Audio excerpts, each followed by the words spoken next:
임상심리사를 준비하시는 여러분 안녕하십니까? 유상현입니다.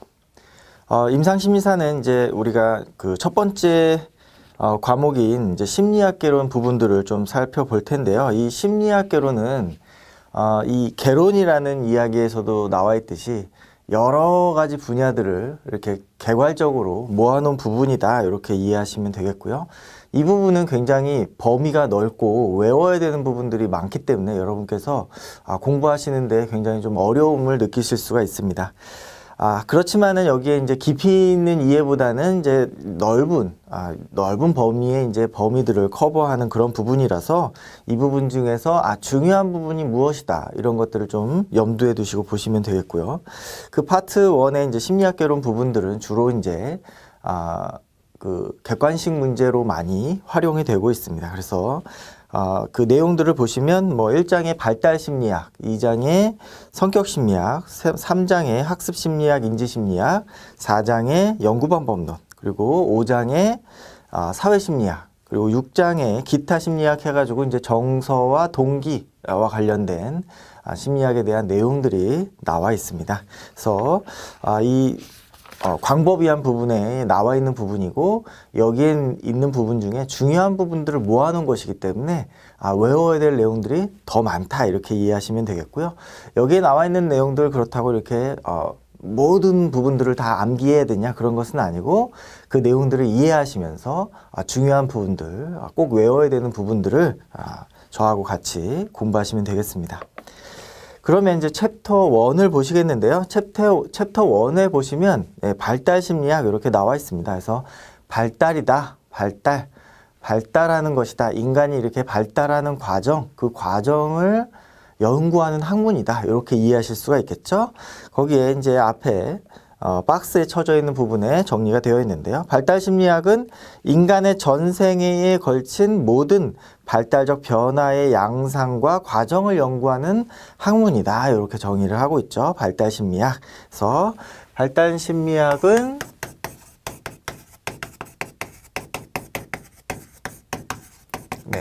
발달 심리학은 발달을 연구하는 학문이다, 이렇게 이해하실 수가 있겠고요. 심리다라고 하는 데서 인간의 발달을 연구한다, 이렇게 이해를 하실 수가 있겠죠. 그래서 전생애, 전생애라는 것 자체가 인간을 의미하는 것이죠. 인간의 생애를 이야기하는 것이죠.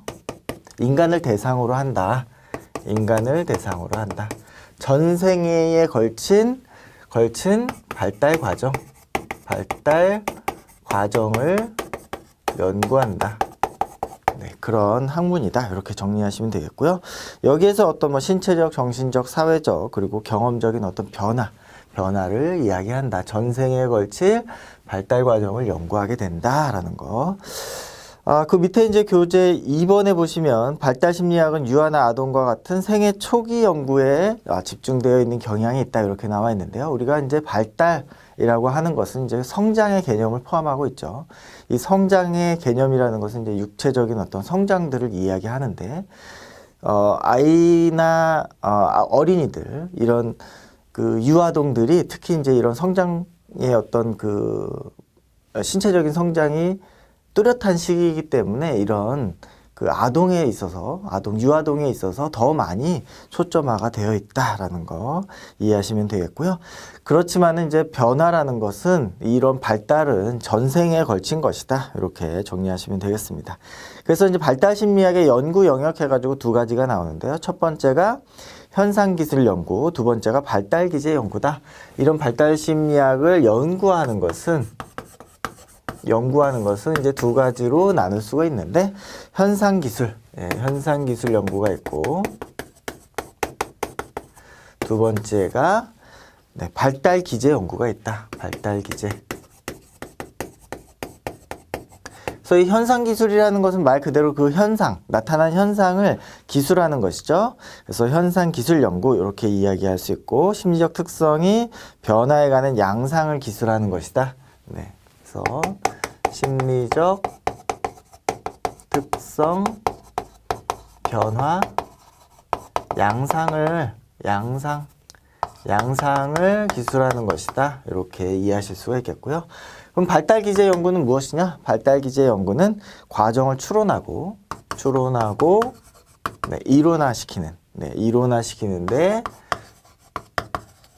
중점을 두는 그런 연구다. 그래서 이렇게 현상 연구랑 발달 기제 연구 이렇게 나눌 수가 있다라는 거 정리하시면 되겠습니다.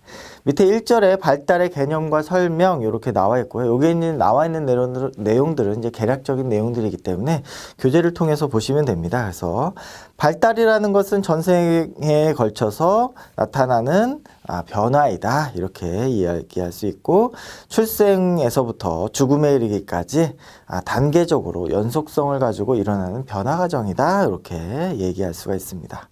이러한 발달은 성장의 개념을 포함하기도 하지만은 꼭 상승적인 변화만 일어나는 것이 아니라 하강적이고 퇴행적인 변화도 일어난다.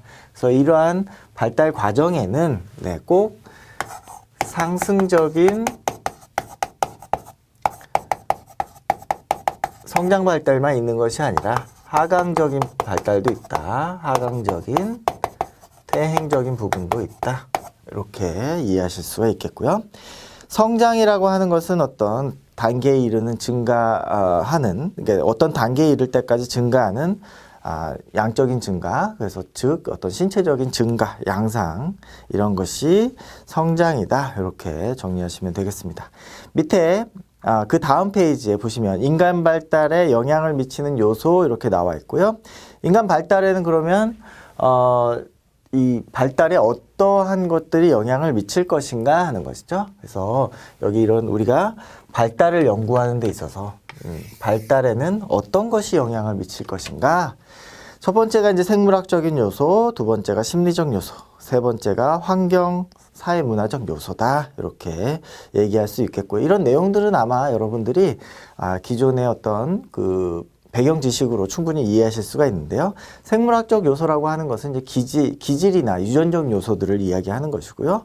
심리적인 요소라고 하는 것은 이제 그 인간 내부 또는 내부와 개인과 어떤 그 환경과의 상호작용, 이런 것들을 이야기하는 것이고, 그다음에 환경적 요소는 뭐 가정, 그다음에 어떤 사회 문화, 그리고 어떤 양육 과정, 이런 그 환경적인 부분에서 학습과 사회화에 영향을 주는 부분들이 이제 환경적, 사회문화적 요소다. 이렇게 얘기할 수가 있겠죠. 그래서 이 생물학적, 심리적, 그리고 환경적, 사회문화적 요소들은 인간의 어떤 발달에 있어서 굉장히 많은 영향을 준다. 그래서 인간의 발달을 우리가 그림으로 그려보면 여기에 유전적 요소, 생물학적 요소,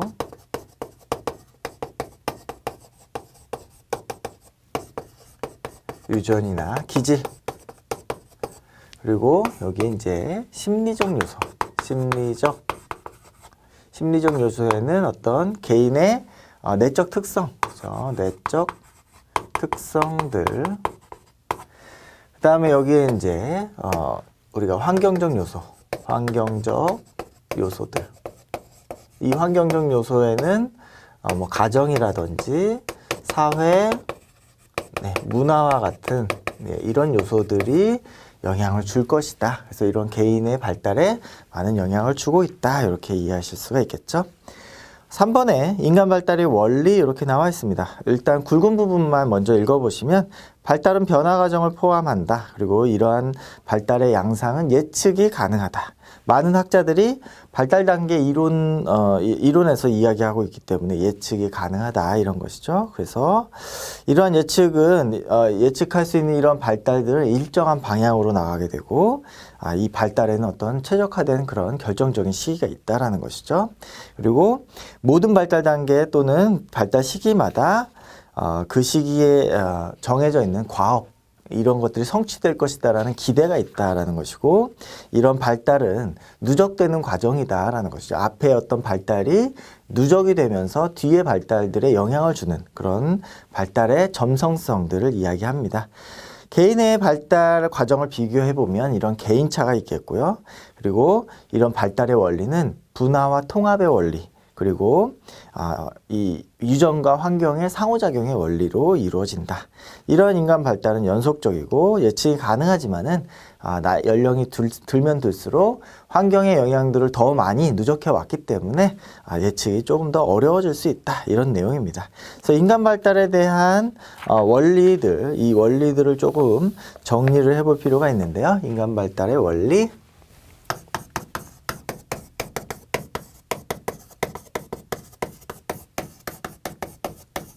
네, 교재와는 순서가 조금 다를 수 있겠습니다. 네, 설명하는 내용으로 보시면 되겠고요. 첫 번째로 인간 발달이라는 것은 변화 과정을 포함을 한다는 것이죠.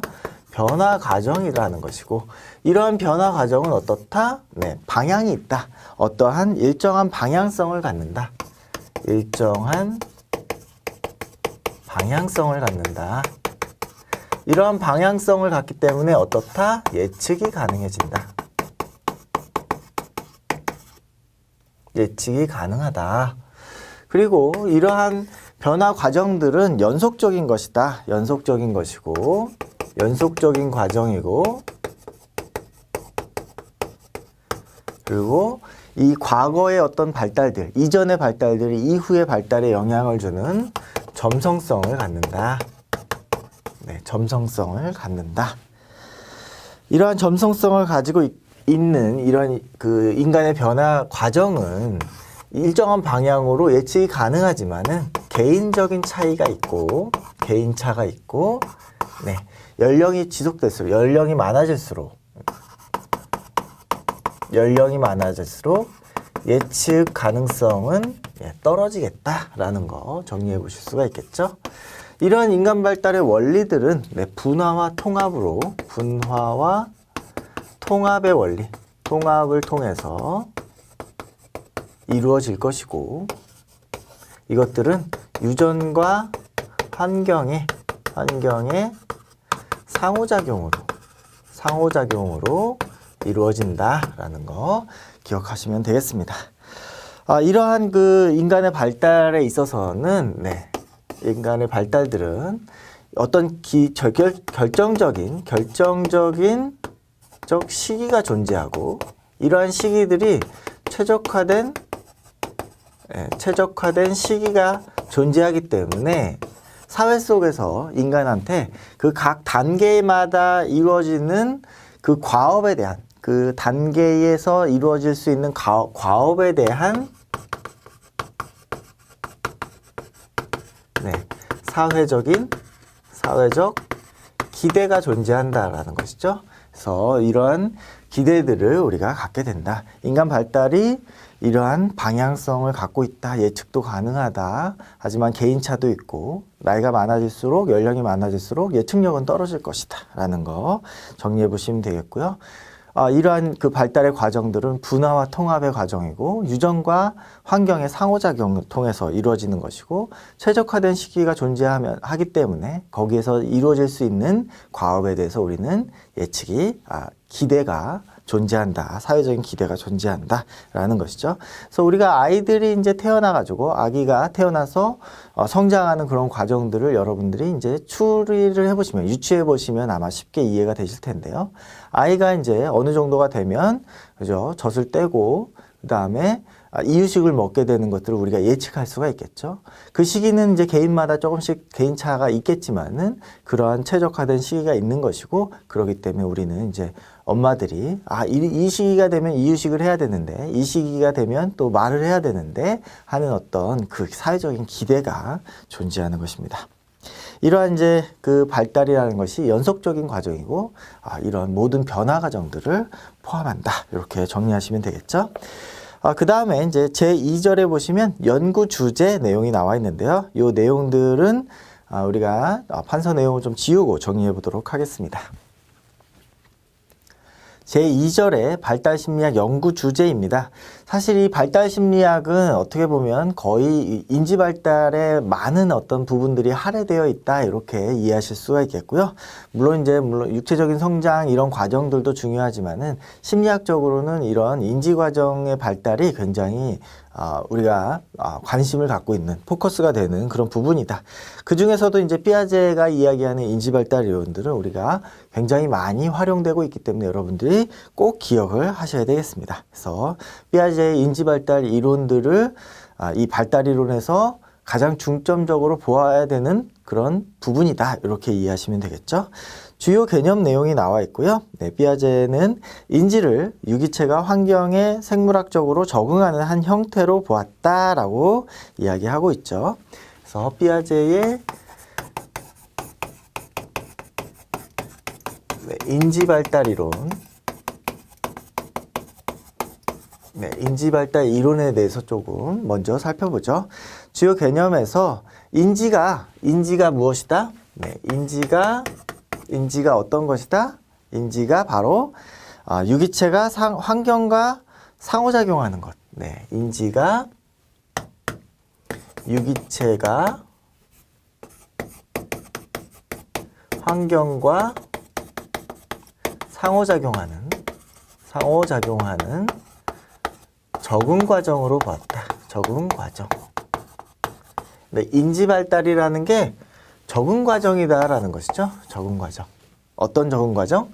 개인이 환경과 상호작용하는 데 있어서 적응하는 과정을 인지 발달로 보았다. 이렇게 이해하시면 되겠고요. 여기에서 이제 그 피아제가 이야기하는 가장 중요한 개념이 평형화가 나오는데요.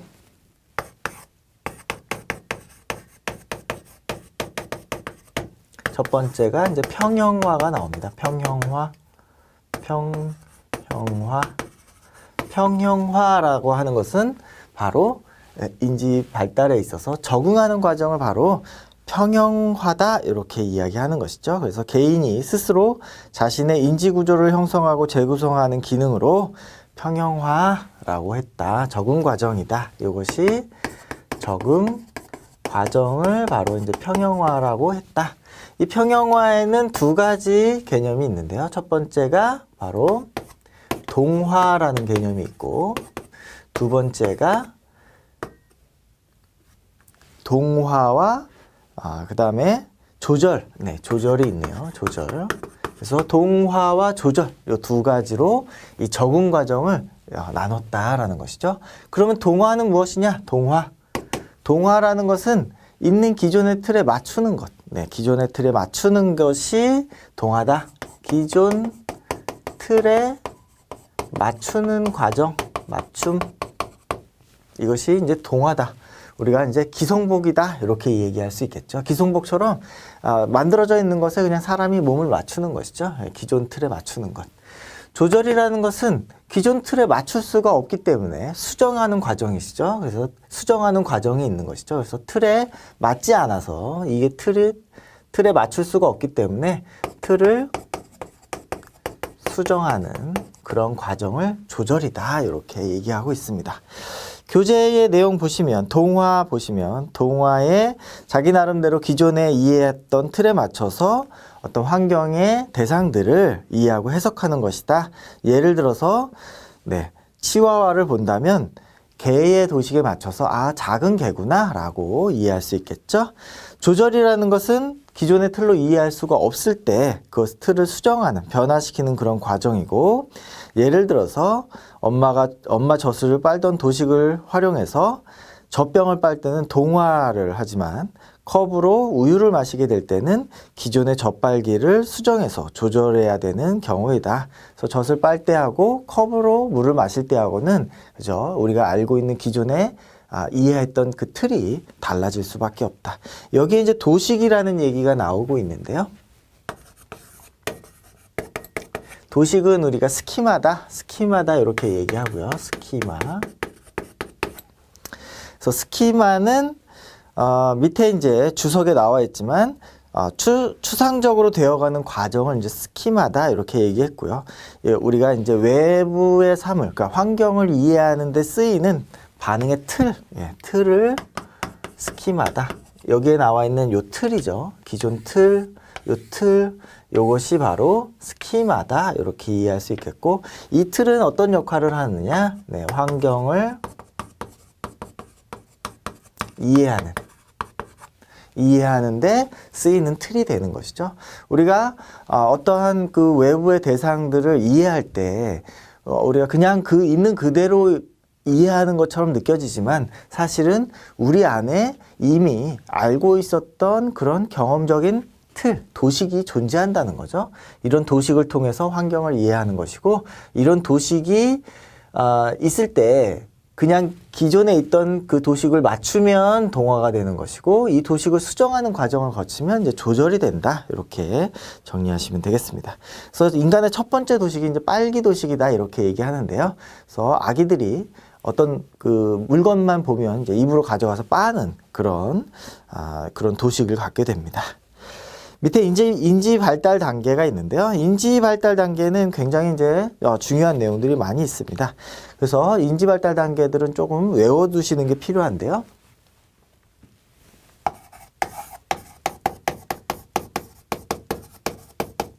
네, 인지 발달 단계는 여기에 별도로 좀 구별을 해서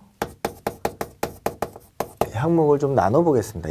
인지 발달 단계는 4가지 단계로 이루어지는데요. 그것은 이제 감, 전, 구, 형이다. 이렇게 이해를 하고요. 그래서 감에 해당하는 거, 감각 운동기이고요. 감각 운동기, 그다음에 전조작기, 구체적 조작기, 형식적 조작기 이렇게 얘기합니다. 그래서 감각 운동기, 감각 운동기가 0에서 2세까지, 그리고 전조작기가 7살까지, 그리고 구체적 조작기가 12살까지, 그리고 형식적 조작기가 그 이후다. 이렇게 얘기를 합니다. 그래서 그 연령도 조금 나눠서 기억을 해보시고요. 감각 운동기, 전조작기, 그 다음에 구체적 조작기, 형식적 조작기. 여기는 이제 요 2단계는 조작기인 것이죠. 조작기. 여기를 나눠보시면 전조작기는 조작하기 전 단계인 것이죠. 그래서 조작이 아직 안 된다. 이 조작이라는 것은 결국에 논리적 사고를 이야기합니다. 그래서 논리적 사고가 가능해지는가, 가능해지지 않는가에 따라서 이렇게 나눠지고 있고요. 그 중에서도 구체적 조작기, 형식적 조작기. 구체적인 내용만 논리적 사고가 가능한 것.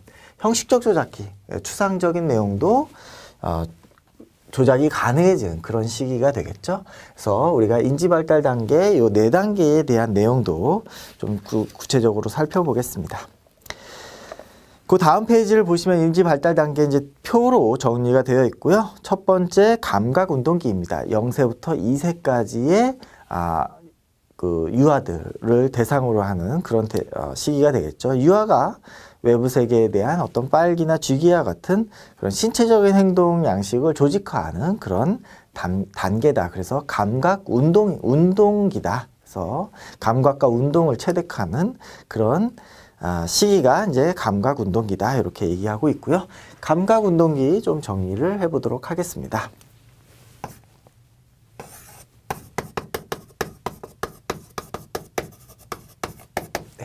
0세에서 2세다. 감각운동기에서 우리가 취득해야 되는 것은 감각과 운동의 행동 양식을 체득해야 되는 그런 단계이고요. 여기서 이제 굉장히 중요하게 우리가 살펴봐야 되는 것이 대상 영속성을 체득을 해야 된다. 대상 영속성이라는 것이 무엇인가? 대상 영속성. 교재에도 나와 있는데요. 이제 대상 영속성이라는 것은 결국에 그 대상이 없어지더라도 그것이 진짜로 눈에 보이지 않기 때문에 없어진 것이 아니라 있다, 존재한다 라고 하는 그런 믿음이 이제 대상 영속성이겠죠. 그래서 어떤 대상이 시야에서 사라져도 존재가 소멸되지 않고 살아있다는 것을 이해하는 것. 그죠?